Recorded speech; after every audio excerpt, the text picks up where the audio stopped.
You need to leave, now! A bleached blonde Karen in designer sunglasses screams it right in my face, on my dock in Gulf Shores, Alabama. I'm back with my renovation crew to start work on the abandoned yacht I bought at auction for 18 grand. But smoke rises from the cockpit, grilling meat mixes with diesel, laughter echoes. They're living here. Teen son flips burgers on my deck. Daughter sunbathes topless on my cabin roof. Then the tattooed husband with gold chains emerges from below, chugs my beer, and steps right up to me, cracking knuckles. He shoves my chest hard. Back off, bro, or I'll make you. Karen waves fake papers. Private property! I'm Blake Delacroix. Spent everything on this dreamboat. Now I'm getting shoved by squatters on my own yacht? What would you do? Drop your state below? Cops showed up and it gets insane. Like if you hate entitled thugs, sub for revenge. Comment. Kick them off. Team Blake, let me back up and tell you how I got into this nightmare. I'm Blake Delacroix. That's Delacroix, not delicious like some wise guy at the marina keeps calling me. 45, former Navy electronics specialist, divorced 3 years ago when my ex decided her yoga instructor's flexibility beat my deployment schedule. Took my settlement money and started flipping boats, not mega yachts. Forgotten classics that rich folks abandon when maintenance gets expensive. Buy low, restore right, sell to someone who appreciates craftsmanship. That's how I found Sea Venture at Gulf Shores Marina. 42 feet of neglected Catalina sitting in slip 47 like a floating ghost. White gel coat gone gray with mildew, teak deck split from 2 Alabama summers. But underneath the neglect, good bones, classic lines from when they built boats to last. Previous owner, Clarence Murdoch. 83, no family, heart attack in his sleep. Boat sat 14 months while lawyers sorted his estate. Marina ready to sell for slip fees. County auction, Tuesday morning in March. Started at 5 grand. I watched dreamers drop out as reality hit. Boat restoration isn't a hobby, it's expensive adoption of a needy water child. My winning bid, 18,000. Fair market value in good shape, 65 grand easy. The smell of old fiberglass and diesel hit my nose climbing aboard after auction. Sound of hollow deck under work boots screamed structural work needed. But running my hand along her teak wheel, feeling decades of careful wear, I knew she was worth saving. 6 weeks I spent ordering parts, lining up crew, getting permits. This morning was Resurrection Day. Instead, I met Brenda Wickshire. I'm Brenda Wickshire, president of Bayshore Estates Homeowners Association. That's how she introduces herself. Full title. Bayshore's the gated community 2 miles inland where everyone drives white Escalades and hires undocumented workers while complaining about property taxes. Bottle blonde hair screaming peaked in high school cheerleading. Oversized designer sunglasses costing more than my slip fee. Fake smile saying she wants your manager. Husband Rick learned conflict resolution in county lockup. Prison ink on both arms, gold chains, dead-eyed stare of a man tired of taking wife's orders but scared to rebel. Son Colts, 16. Acne, attitude, designer slides worth more than rent. Daughter Paisley's maybe 18, hard to tell with fake tan and surgery. Perfect entitled parasite family, living on my boat. When I pointed out her lease agreement was obviously fake, wrong font, fresh ink, Clarence's signature nothing like auction papers, Brenda went full Karen. Are you calling me a liar? That's when it escalated. I tried being reasonable. Look, I'll help you find alternative accommodation. This is just business. Her response? We're not going anywhere. This boat belongs to the community now. Rick stepped forward, flexed prison tattoos. You heard her, Navy boy. So I called 911. Property theft, trespassing, the works. 20 minutes later, Deputy Shane Kowalski rolls up. Tall, crew cut, the kind of cop who peaked in high school football. Takes one look at Brenda and his whole demeanor changes. Mrs. Wickshire, how's the HOA treating you? Suddenly I'm the bad guy.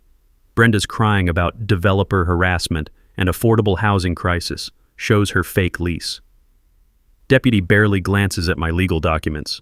Title, auction receipts, Coast Guard registration. This seems like a civil matter, he says. Maybe you folks should work it out through lawyers. The texture of crumpled legal papers in my fist.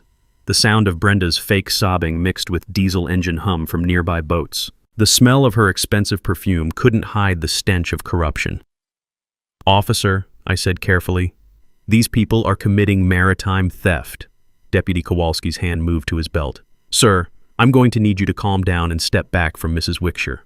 That's when I realized this wasn't just squatting. This was organized. And somehow, local law enforcement was in on it. Next morning, I'm back with Big Jim Kowalski. Yeah, different Kowalski, the deputy's uncle who actually knows right from wrong. Retired shipwright, 63, hands like leather, zero tolerance for bullshit. Blake, in 40 years working these waters, I ain't never seen squatters this bold, he says, spitting tobacco into murky water. Morning fog rolls off the Gulf, dock planks slippery under our boots. That's when we see the cameras. Brenda installed a whole security system overnight.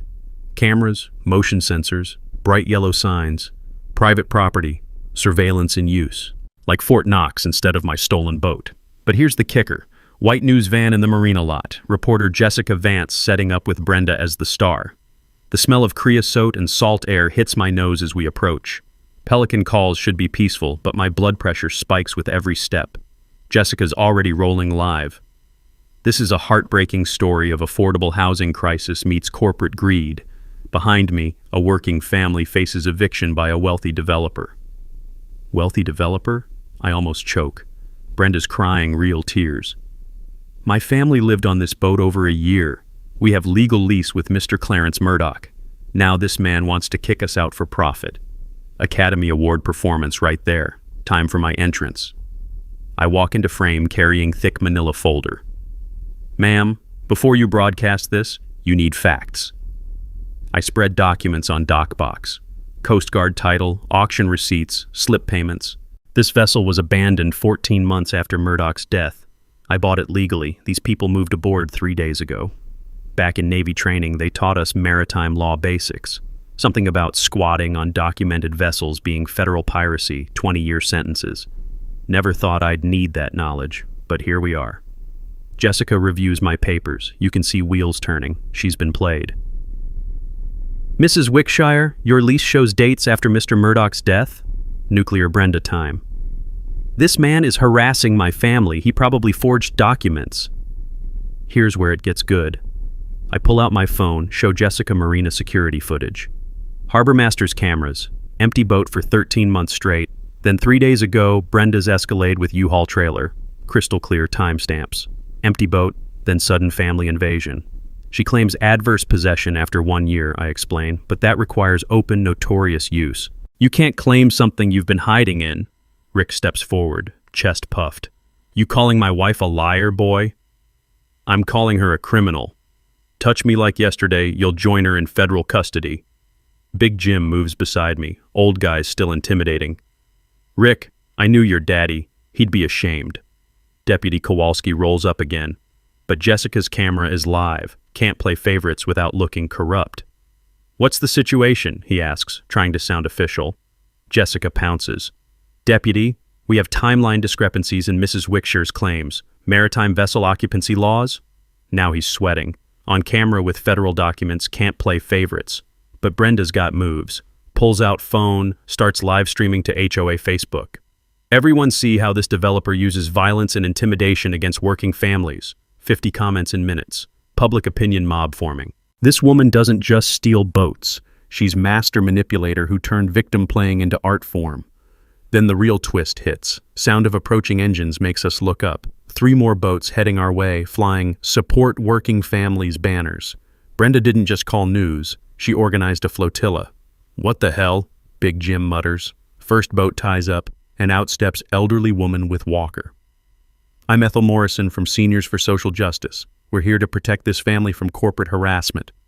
Second boat, college kids with housing is a human rights signs. Third boat, guy in minister collar with "Blessed are the persecuted" t-shirt. Brenda orchestrated a full media circus. Professional victim with backup dancers. Jessica's reporter instincts kick in. Mrs. Wickshire, how did these supporters arrive so quickly? Because good people stand up against injustice, Brenda shouts. But I notice something. The minister keeps checking his watch. College kids look confused when Brenda mentions lease agreement. Ethel's squinting at the boat like she's never seen it before. These aren't organic supporters. They're hired actors. or at minimum, people fed incomplete information. The texture of my phone screen as I start recording everything. The sound of Brenda's voice getting shriller as questions get harder. The smell of diesel fumes mixing with her desperation sweat. "Mrs. Wickshire," Jessica asks, "can you produce receipts for rent payments to Mr. Murdoch?" Dead silence. Then Brenda plays her final card. "This is discrimination. This man targeted my family because we're working class."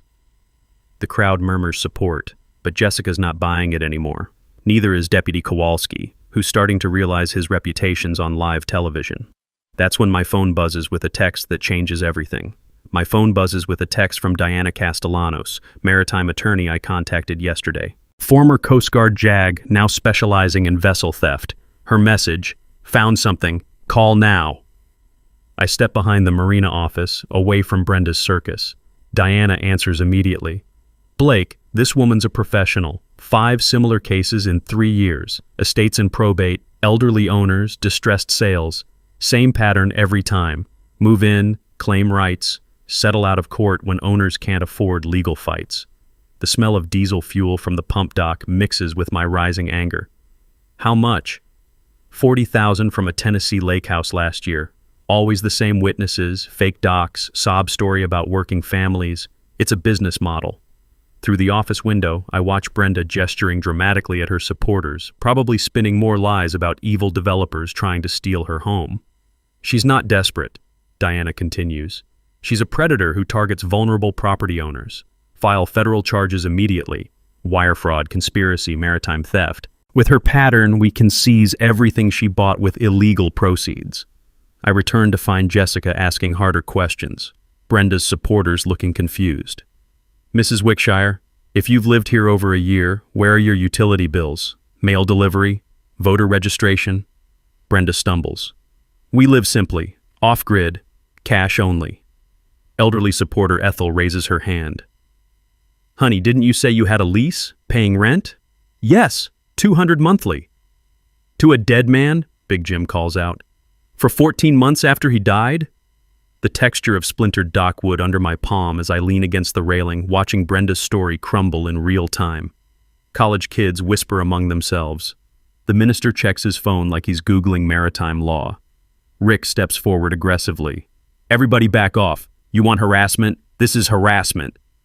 But Big Jim's marina connections just came through. My phone shows screenshots that change everything. "Rick!" I call out loud enough for Jessica's microphone. "Before threatening anyone, explain why you were selling marine equipment on Craigslist yesterday." His face drains white. "Don't know what you mean." I hold up screenshots. Bronze propeller, vintage GPS, marine radio, all listed from your Facebook account. All matching gear stolen from marina boats. Dead silence. Even Brenda stops mid-sentence. Jessica moves closer with camera. "Mr. Wickshire, are these your personal items?" Those are mine." Big Jim examines my phone. "Boat parts have serial numbers. This GPS belongs to Tommy Vasquez, slip 23. Tommy, you got paperwork?" Weathered fisherman in the crowd nods. "Filed police report 2 weeks ago when it was stolen." Supporters start backing away. Nothing kills social justice faster than realizing you're defending thieves. Deputy Kowalski looks ready to stroke out. Can't ignore theft charges on live TV with serial numbers and police reports. But Brenda goes nuclear. "Planted evidence," she screams, tears flowing. "This developer's framing my family. They want to make working people look criminal so they can gentrify the waterfront." Turns to camera with Academy-worthy performance. "They probably planted equipment in our storage. Rich developers have unlimited money for lawyers and investigators." Brilliant sociopathic strategy. When facts fail, play conspiracy. The minister steps forward. "I came because I was told a family faced unfair eviction. If there's theft—" "No theft!" Brenda shrieks. "This is a setup!" Then comes the real twist. Sound of approaching boat engines makes everyone look up. But it's not more protesters. It's a Coast Guard patrol boat with flashing lights. "Oh shit," Rick mutters. The boat pulls alongside and out steps Petty Officer Sarah Palmer with a clipboard thick as a phone book. "I'm looking for the parties involved in the maritime vessel dispute," she announces. "We've received reports of possible federal crimes." Brenda's face goes from righteous fury to pure panic in about 2 seconds. The sound of her acrylic nails tapping frantically against her phone case fills the sudden silence. "This is all a misunderstanding," she says, voice suddenly small. "We're just working families trying to survive." Officer Palmer reviews her paperwork. "Ma'am, federal maritime law is pretty clear about unauthorized vessel occupancy, especially when combined with theft of maritime equipment." The smell of salt air mixed with Brenda's desperation sweat. She's realizing local cops might be corrupt, but Coast Guard doesn't play politics. "We'll need everyone to remain available for questioning," Palmer continues. "This is now a federal investigation." As supporters scatter like cockroaches when lights come on, Brenda grabs Rick's arm and hisses, "We move everything tonight, all of it." They think nobody heard. But my phone's still recording, and Officer Palmer's got sharp ears. Federal investigation just became federal case. By evening, Brenda's gone full influencer mode. Facebook Live with 300 viewers watching her victim performance about military harassment by corrupt developers using government connections. "This is what happens when working families stand up to the system," she sobs, designer mascara streaming. "They send federal agents to silence us." Comments are split, half calling her out for missing lease documents, half eating up the victim story like free fish fry, the smell of instant hotel coffee mixed with my growing anxiety. Officer Palmer warned me they're building a federal case, but it takes time. Meanwhile, Brenda's turning public opinion against me. My phone buzzes. Text from my ex-wife Sarah. "Saw the news story. Emma's asking if Daddy's really trying to hurt homeless families." My blood runs cold. Emma's my 16-year-old daughter. Haven't seen her much since the divorce, and now Brenda's propaganda is poisoning even that relationship. I call Sarah immediately. "She's lying. These people are professional thieves. Blake, it looks really bad on TV. Maybe you should just let them have the boat." "Let them have it? Sarah, I spent my entire settlement on this project. This was supposed to be my fresh start." The texture of cheap hotel curtains between my fingers as I pace. Sound of traffic outside mixed with my rising panic. Brenda isn't just stealing my boat, she's destroying my reputation and my relationship with my daughter. That's when Big Jim calls. "Blake, you better get down here. They're moving stuff, but not what you think." 20 minutes later, I'm crouched with Big Jim behind the marina office. Coast Guard's watching through night vision, but they can't move until they see actual federal crimes. "There," Big Jim whispers, pointing at shadows on my boat. "They ain't stealing this time. They're planting. Rick and 2 other guys are carrying equipment onto boats, not off them. Expensive electronics, marine radios, GPS units." "What the hell?" I breathe. "Insurance fraud," Big Jim explains. "Plant stolen goods on other boats, call police, claim the boat owners are fencing stolen property, makes everyone look criminal except Brenda." The brilliant evil of it hits me. If she can't keep my boat, she'll destroy the entire marina's reputation. Salt air mixed with pure rage filling my lungs. Officer Palmer's voice crackles through Big Jim's radio. "Hold position.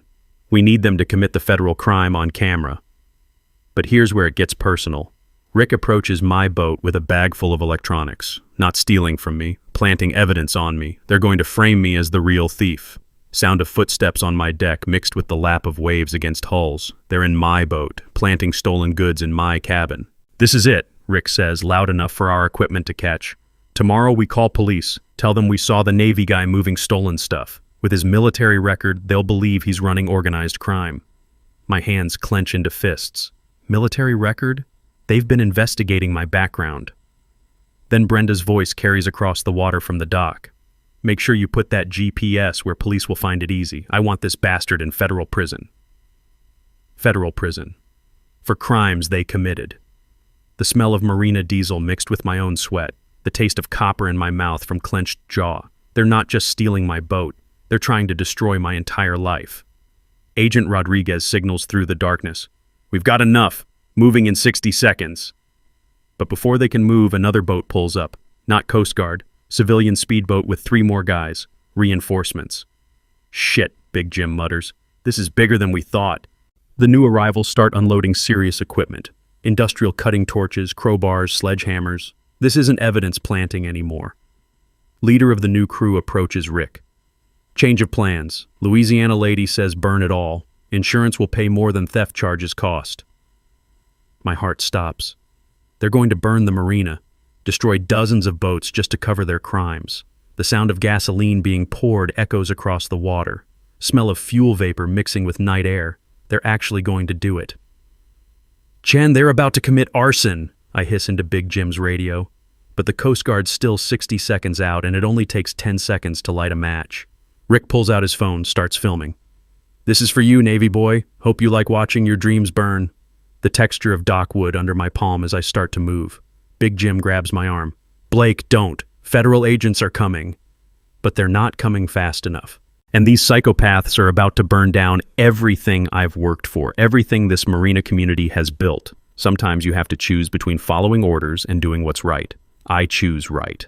I sprint across the dock as Rick flicks his lighter.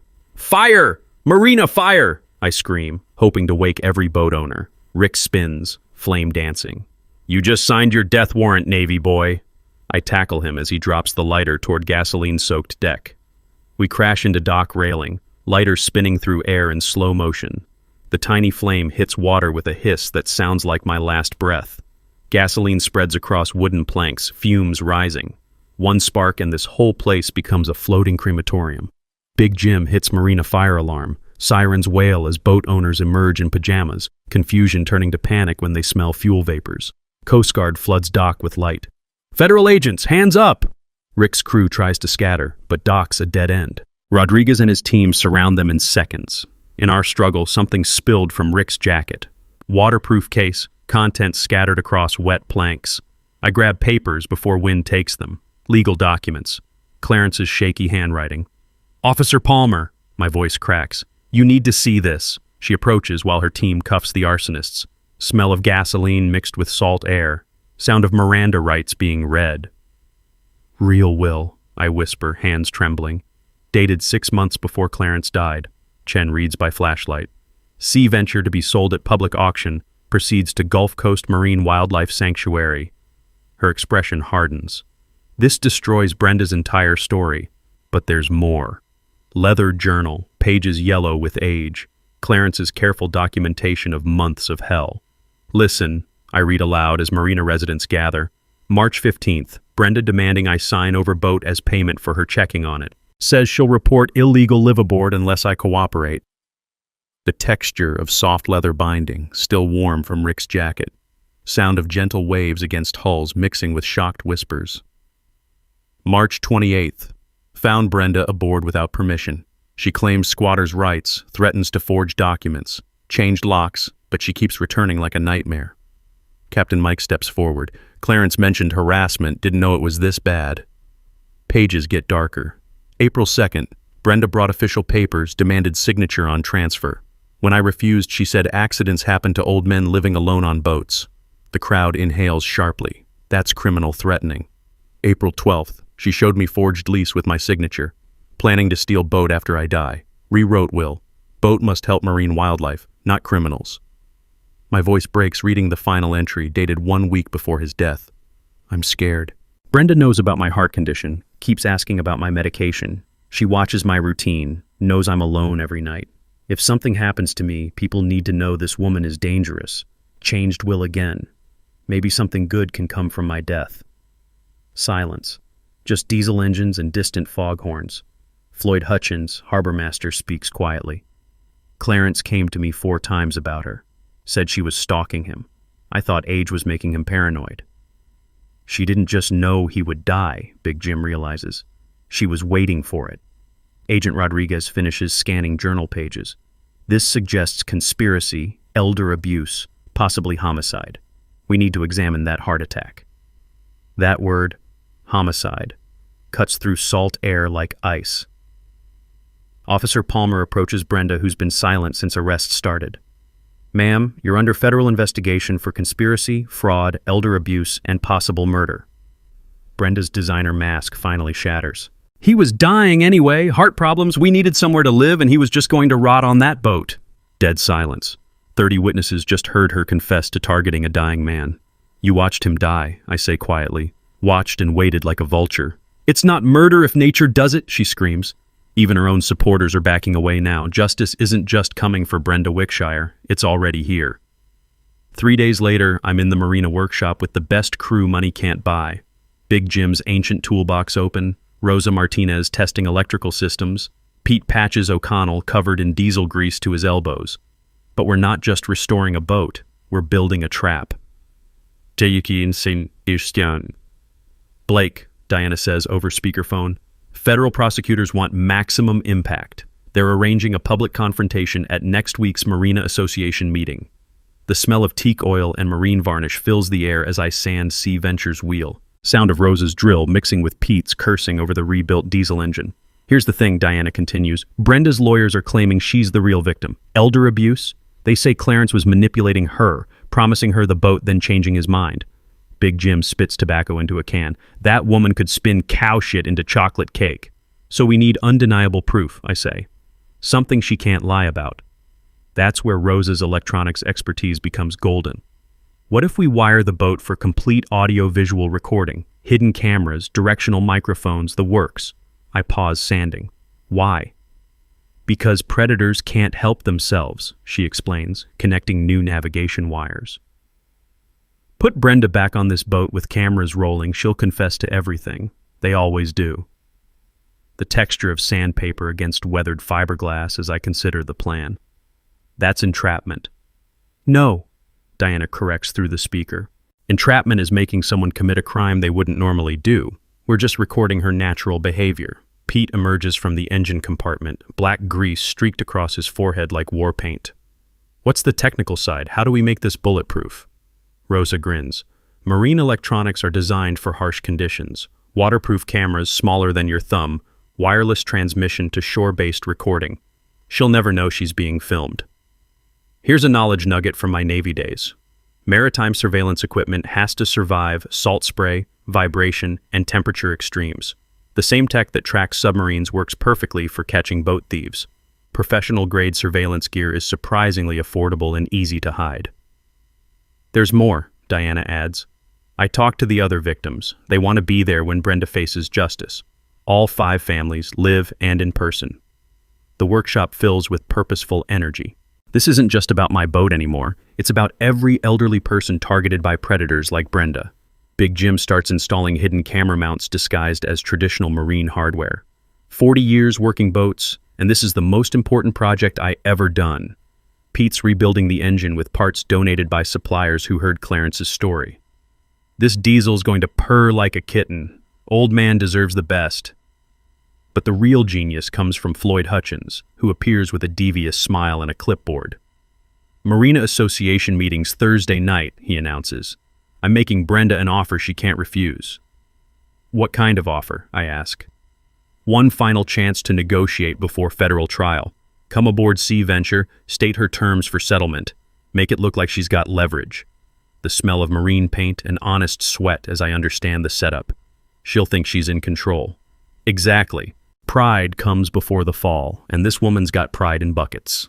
Rosa tests the hidden microphone system. Audio quality's crystal clear. Every word, every breath, every lie.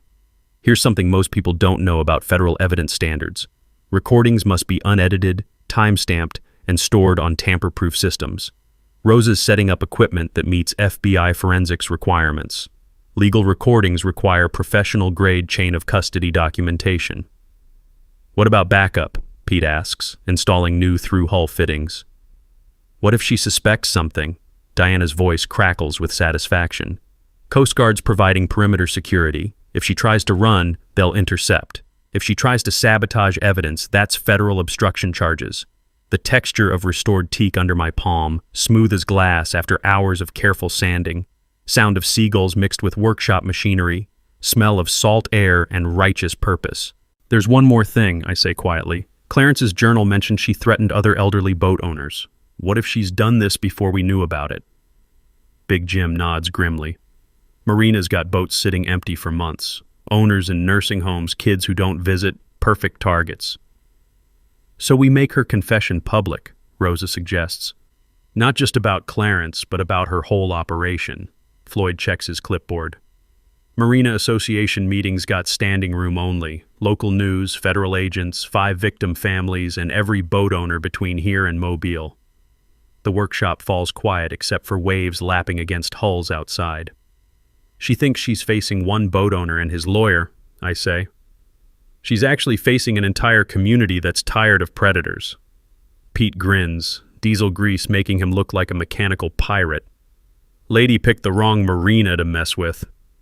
Thursday night, Brenda Wickshire walks into our trap thinking she's in control. She's about to learn the difference between isolated victims and organized justice. Thursday morning, I wake up to my phone buzzing like an angry hornet. 57 missed calls, hundreds of text messages, and my social media accounts flooded with death threats. Brenda went nuclear overnight. Her new Facebook live stream has 10,000 viewers watching her sob performance in front of a Homeless Veterans Matter banner. She's sitting in what looks like a homeless shelter, surrounded by actual homeless people who clearly have no idea they're being used as props. This corrupt developer is using his military connections to have me and my family arrested for being poor, she wails, designer tears flowing down her cheeks. They planted evidence, used federal agents, destroyed our lives because we stood up to gentrification.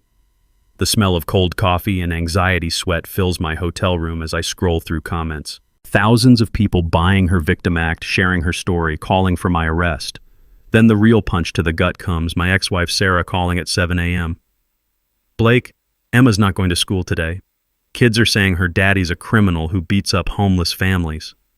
The texture of cheap hotel carpet under my bare feet as I pace. Sound of traffic outside mixing with my daughter's reputation being destroyed by a professional liar. Sarah, you know that's not... I know what's all over the internet. This woman's got professional video production, legal documents, witnesses. How do I explain that to a 16-year-old? The call ends with a click that feels like losing my daughter forever. I'm throwing on clothes when Rosa calls from the marina. Blake, emergency, get down here now. 20 minutes later, I'm staring at surveillance footage that makes my blood freeze. Not just Brenda, a whole crew working on boats throughout the marina. Professional thieves, stripping equipment in broad daylight while wearing marina maintenance shirts. Started at 5 a.m., Rosa explains, her voice shaking. 12 boats hit so far. They're not hiding, they're advertising. The hidden cameras caught everything in HD. Expensive electronics being loaded into trucks marked Evidence Recovery Services. Big Jim spits tobacco, his weathered hands clenched into fists. 40 years I worked these waters. Never seen theft this bold. Pete emerges from Sea Venture's engine compartment, diesel grease mixed with fury on his face. They tried to sabotage our work, poured sand in the oil reservoir, cut fuel lines, destroyed 6 months of restoration. That's when Diana calls with news that changes everything. Blake, Brenda's legal team filed federal injunctions against the marina, Coast Guard, and local sheriff.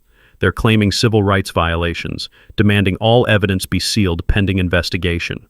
And the smell of salt air mixing with diesel fuel in pure rage. What does that mean? It means tonight's confrontation is canceled. Federal agents are being reassigned. She's legally tied up the entire investigation. Floyd Hutchins appears with a manila folder and the kind of expression that starts wars. Found out who's funding her, not just HOA money, insurance fraud. He spreads documents across the workshop table.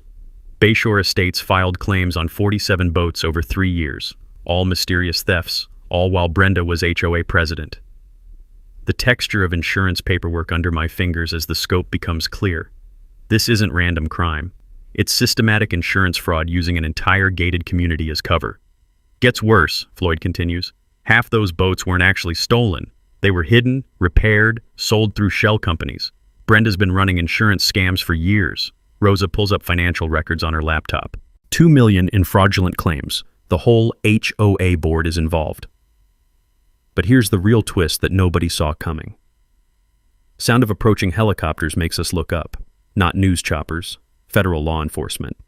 Agent Rodriguez lands with a tactical team and the kind of smile that means serious business. Change of plans, he announces. Brenda's lawyers made a mistake filing federal civil rights charges. That gave us jurisdiction to investigate them. The manila folder he carries is 3 inches thick. Financial records show Brenda's legal team is being paid with proceeds from maritime insurance fraud. Her lawyers just became co-conspirators. Big Jim grins like Christmas morning. You mean they played themselves? Exactly. Filing federal paperwork with money from federal crimes is a special kind of stupid. But Agent Rodriguez's expression turns serious. Here's the thing. Brenda knows she's cornered. Desperate criminals do desperate things. That's when the first explosion echoes across the marina, black smoke rising from the fuel dock, sound of screaming, sirens, chaos, the smell of burning diesel mixing with something else, gasoline accelerant. Through the smoke, I can see Brenda's Escalade speeding away from the marina parking lot. She's burning the evidence, Pete breathes. Agent Rodriguez grabs his radio. All units, we have arson in progress. Suspect vehicle white Escalade, Alabama plates. But I'm staring at the flames consuming the fuel dock, realizing this woman just escalated from theft to terrorism, and we're standing in a marina full of boats with fuel tanks. "Everybody off the docks!" I scream. "The whole place is about to blow!" The fuel dock explosion sends a fireball 50 feet into the air, black smoke billowing across the marina like a toxic storm cloud. The smell of burning diesel mixed with melting fiberglass fills my nose as boats closest to the blast start catching fire. "Move! Move! Move!" Agent Rodriguez screams into his radio while evacuating civilians.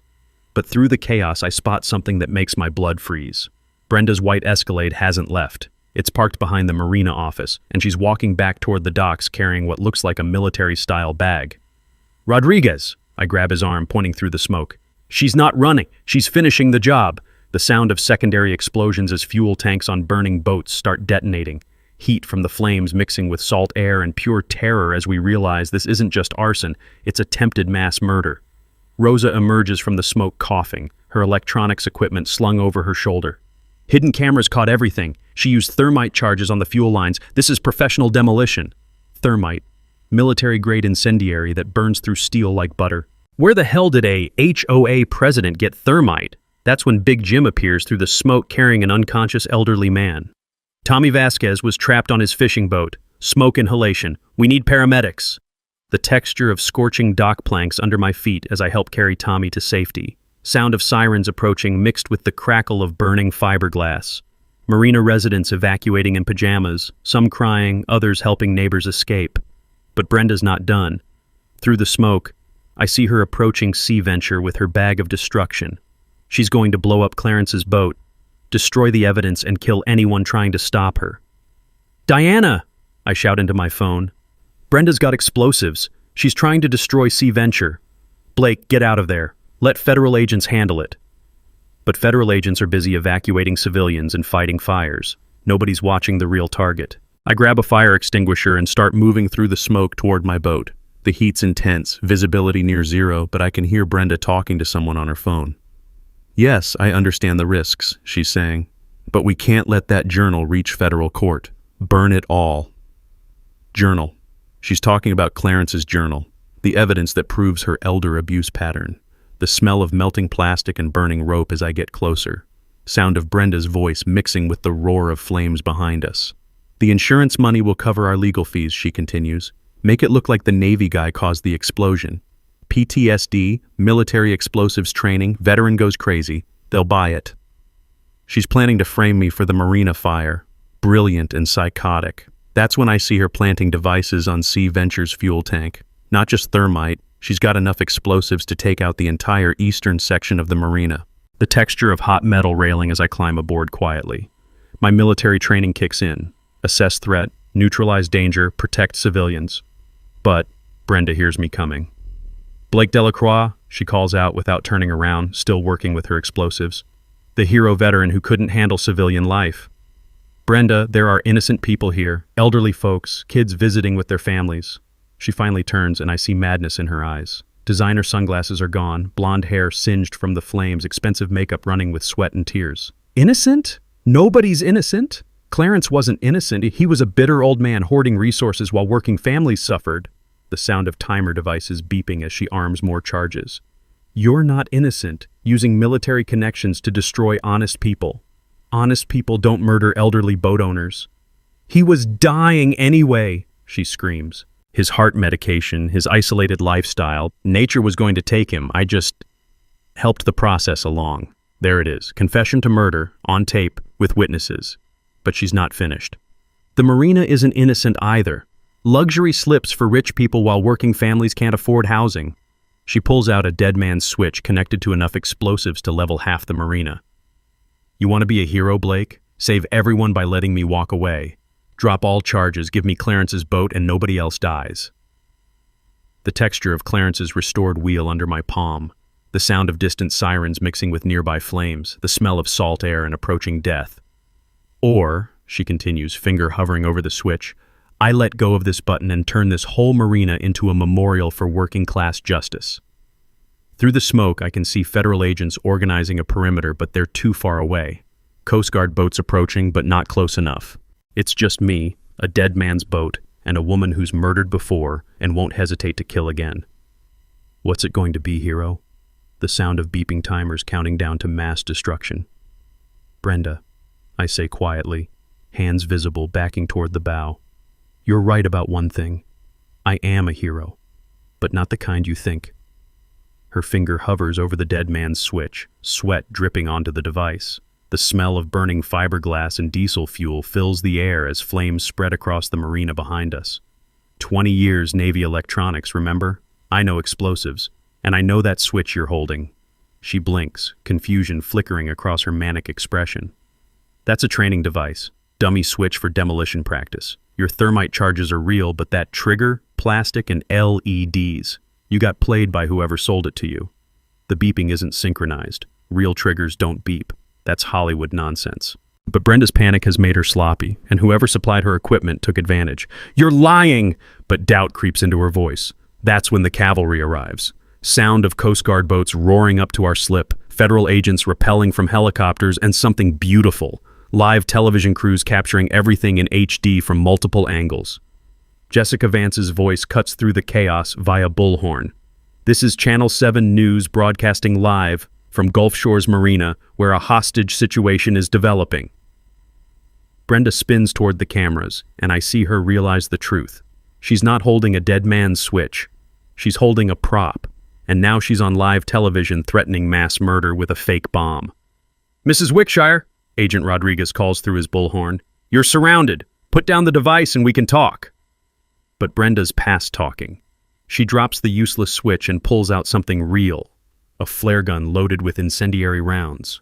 I'll burn this whole place down the old-fashioned way. She fires the flare into the marina office, which erupts in flames, then reloads with practiced efficiency. She's done this before. The texture of deck planking under my feet as I move closer. Sound of live television commentary mixing with sirens and crackling flames. The smell of smoke and pure adrenaline. You want to know the truth? She screams at the cameras, pointing the flare gun at Sea Venture's fuel tank. Clarence Murdoch was a waste, dying alone, hoarding resources, contributing nothing to society.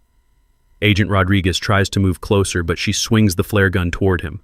Stay back. America needs to hear this. I helped him die. Adjusted his heart medication, made sure he was alone when the attack hit. He went peacefully, but more than he deserved. Leave confession to murder, broadcast to thousands of viewers, federal agents getting every word on multiple recording devices, but she's not finished. The insurance fraud? Justified. Rich boat owners with more money than sense while working families struggle. We redistributed wealth. Robin Hood for the modern age. She's completely unhinged now, confessing to years of crimes on live television. 5 families, 12 boats, $2 million in fraudulent claims, and we'd have gotten away with it if this military asshole hadn't interfered. The sound of approaching fire trucks mixing with helicopter rotors. Jessica Vance providing live commentary as the most spectacular criminal confession in television history unfolds. Mrs. Wickshire, I call out, you said you wanted working families to benefit. Look around. She turns, following my gesture toward the marina community. Elderly boat owners evacuating together, young families helping neighbors, working-class marina staff risking their lives to save boats. These are working families. Tommy the fisherman whose GPS you stole. He feeds half the marina with his catch. Rosa the electrician. Single mom putting her kid through college. Big Jim. 40 years of honest work, keeping boats safe. The flare gun wavers in her grip. You didn't rob rich people, Brenda. You robbed your neighbors. Clarence wasn't hoarding wealth. He was leaving it to marine wildlife conservation. Agent Rodriguez moves closer as her attention focuses on me. You know what the real difference is between us? I continue. I spent 20 years protecting people. You spent 3 years preying on them. Shut up! She raises the flare gun toward me. But Big Jim appears behind her like maritime justice incarnate. 63 years old, moving silent as fog, carrying the same wrench he uses to fix engines. "Brenda," he says quietly, "this is for Clarence." One solid thunk to the back of her head. She drops like a sack of wet concrete. The flare gun skitters across the deck. Agent Rodriguez secures it immediately, and the most successful federal sting operation in Coast Guard history wraps up on live television. Jessica Vance delivers her closing. In a stunning conclusion, suspected murderer and marina arsonist Brenda Wickshire has been apprehended after confessing to elder abuse, insurance fraud, and homicide on live television. The sound of handcuffs clicking as they load an unconscious Brenda into the Coast Guard boat. Justice served, marina saved, and the whole country witnessed it happen in real time. 6 months later, I'm standing on the deck of Sea Venture, watching the sunrise paint the Gulf of Mexico gold and pink. The smell of fresh coffee mixes with salt air as the first students arrive for another day at the Clarence Murdoch Memorial Maritime Academy. Brenda got 25 years federal prison. Rick took a plea deal for 15. The HOA legal fund seized under federal forfeiture now funds our youth training program. Justice has a beautiful sense of irony. "Morning, Captain Blake," calls out Jenny Rodriguez. Yeah, Agent Rodriguez's niece, 17 years old, and our star Marine electronics student. She's rewiring the navigation system on a donated Catalina 30, teaching 3 other kids the proper way to splice marine cables. The sound of young voices mixing with seagull calls as 12 at-risk teenagers learn traditional boat building from Big Jim, marine electrical work from Rosa, and diesel mechanics from Pete. Skills that pay $15 an hour starting, $35 when you master them. Blake, Big Jim approaches carrying his morning coffee and wearing his favorite boat builder t-shirt. "Got news from Diana. Brenda's appeal was denied. Supreme Court won't hear the case." The texture of Sea Venture's restored teak rail under my palm, smooth as glass from hundreds of careful hands learning proper craftsmanship. Clarence would be proud. Our program's expanded to 5 marinas along the Gulf Coast. Veterans teaching kids, kids teaching seniors, everyone learning together. We've placed 43 graduates in marine industry jobs, with starting salaries averaging $18,000 above minimum wage. The real magic happens every Thursday when we take boats out for marine biology research with the Gulf Coast Wildlife Sanctuary. Kids who've never been past their neighborhood are swimming with dolphins, tracking sea turtle migrations, learning that conservation isn't just for rich people. "Captain Blake," calls out Tyler Washington, 18, former foster kid who's now our youngest certified marine diesel mechanic. "The new Catalina 42 just arrived, same model as Sea Venture. Donated by a grateful boat owner whose stolen equipment we recovered during Brenda's investigation. The FBI raid found 2 storage units full of marine gear worth $500,000, all returned to rightful owners. Rosa approaches with her tablet showing our latest social media stats. Clarence Murdoch Memorial Fund just hit $2 million in donations. We can buy the old Coast Guard station, turn it into a proper training facility. The sound of hammering and sanders as students restore their 3rd boat this year. Each one becomes a floating classroom, then gets auctioned to fund more programs. Sustainable justice that keeps growing. My phone buzzes with a text from Sarah. Emma wants to spend summer working at the Marina program, says her dad's doing important work. That message hits harder than any federal conviction. Getting my daughter back means more than putting criminals in prison. Diana Castellanos appears carrying legal documents and wearing the biggest smile I've seen since Brenda's sentencing. "Blake, got the final paperwork. Bayshore Estates HOA is officially dissolved. Property values dropped 40% when residents learned their dues funded criminal enterprises. What happens to the community? New management company, resident-owned cooperative, transparent finances. Turns out most homeowners had no idea what Brenda was doing with their money.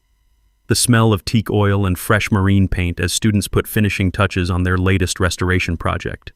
Pride in honest work, skills that matter, community that actually functions. Floyd Hutchins joins our morning gathering, pipe tobacco mixing with salt air. Got a call from Pensacola Marina. They want to start their own Clarence Murdoch program. Asked if we'd help them set up. Every month brings new requests. Coastal communities dealing with their own predators, elderly populations being targeted, young people needing real opportunities. Clarence's death created something bigger than any of us imagined. You know what I learned? I tell the gathering crowd of students, instructors, and community members. Corruption feeds on isolation, but communities that stand together, we're unstoppable. Tyler holds up his newly earned diesel mechanic certificate. Mr. Clarence would be proud, right? Looking across the marina at young people learning skills, veterans finding purpose, elderly folks sharing wisdom, and boats being restored with care and pride. Yeah, Tyler, he'd be proud. You know, when I first heard about Blake and what happened down at that marina, the thing that struck me wasn't the boat thief. It was how Brenda thought she could just move on to someone else's properties and make it hers. 25 years, federal prison. That's what happens when you confess to elder abuse on live television. Apparently, she literally admitted to adjusting Clayton Hall's medications while the cameras were rolling. And here's the part people miss. Brenda wasn't desperate. She was running a business model. 5 families, 3 years, same pattern, every time. Using HOA deal to funnel legal defense. I have seen this boss overreach before, but weaponizing an entire association to protect criminal activities, that's something else. So, I'm wondering, have any of you dealt with an HOA president who plays by their own rules, selective enforcement, punishment that depend on who you are or how hard you push back? Drop your story in the comments, because if this kind of thing intrigues you, there are more situations like Blake out there than most people want to admit. So, hit subscribe if you want to hear them. You know, when I first heard about Blake and what happened down at that marina, the thing that struck me wasn't the boat thief. It was how Brenda thought she could just move on to someone else's properties and make it hers. 25 years, federal prison. That's what happens when you confess to elder abuse on live television. Apparently, she literally admitted to adjusting Clayton Hall's medications while the cameras were rolling. And here's the part people miss. Brenda wasn't desperate. She was running a business model. 5 families, 3 years, same pattern, every time.